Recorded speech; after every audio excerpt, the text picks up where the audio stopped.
পৰিৱৰ্তনৰ শ্লোগানেৰে ক্ষমতাত অধিষ্ঠিত এইখন বিজেপি চৰকাৰৰ দিনত গ্ৰাম্য উন্নয়নৰ আচল স্বৰূপ দেখিলে আচৰিত হ'ব। প্ৰথম শুনক এগৰাকী 80 বছৰীয়া আইতাই কি কয় এই সন্দৰ্ভত। পঞ্চায়তৰ প্ৰতিনিধিয়ে বা চৰকাৰে ব্যৱস্থা গ্ৰহণ নাই কৰা নেকি? বৰষুণ দিলে চাগে পুৰা পানী হয়। বৰষুণ দিলে পানী হয় আৰু মানুহ অহা যোৱা কৰিব নোৱাৰো। আমিহে লাগে ভাল ভাল দেখা মানুহ কথা এনেকুৱা শাস্তি নিৰ্বাচনৰ সময়ত আহে নাই এইবিলাক? বিধায়ক আহে নাই? তেতিয়া ৰাস্তাটোৰ কথা কয় নাই? ৰাস্তাটোৰ কথা কৈছে না? মন্ত্ৰী বিধায়কক কৈছে না আপুনি?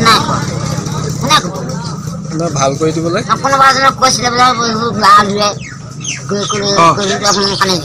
পানীত কিমানলৈকে হয়?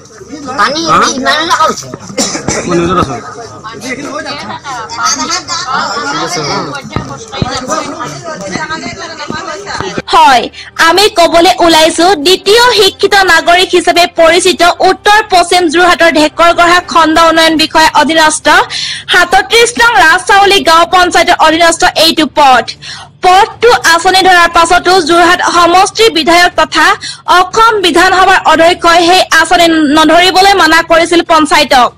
আহকচোন এই সন্দৰ্ভত কি কয় পঞ্চায়তৰ সভানেত্ৰীগৰাকীয়ে। আটাইতকৈ জৰাজীৰ্ণ ৰূপ ধাৰণ কৰিছে, কি ক'ব এই ক্ষেত্ৰত?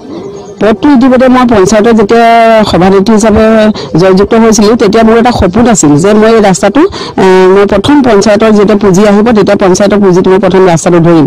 ঠিক তেনেধৰণে আমাৰ পুঁজি অহাৰ লগে লগে মই এই ৰাস্তাটো ধৰা হৈছিলে প্ৰায় 150 মিটাৰ আমি ৰাস্তা ধৰিলোঁ আৰু ইঞ্জিনিয়াৰ জোখাৰ পাছত আমাৰ ব্লক লেভেল এখন কমিটি আছে।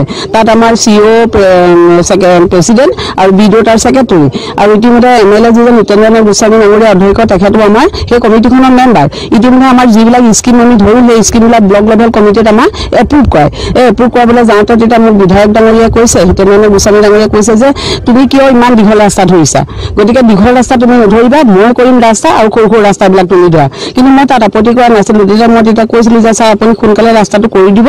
তাত বহুকেইখন গাঁও সেই ৰাস্তাটোদি অহা যোৱা কৰে, ছাত্ৰ ছাত্ৰীসকল অহা যোৱা কৰে, ব্যৱসায়ীসকল অহা যোৱা কৰে। সেই ৰাস্তাটো বহুত মানুহৰ বিপদে পৰিচালিত হৈছে আৰু জৰাজীৰ্ণ হৈ পৰিছে। সেয়েহে আজি অসম জাতীয়তাবাদী যুৱ ছাত্ৰ পৰিষদৰ উদ্যোগত আৰু স্থানীয় ৰাইজৰ সহযোগত এই বিষয়ক লৈ এক প্ৰতিবাদ ৰূপায়ণ কৰা হয়। যোৰহাটৰ পৰা দীপেন বৰাৰ ৰিপৰ্ট, ডি নিউজ আছাম।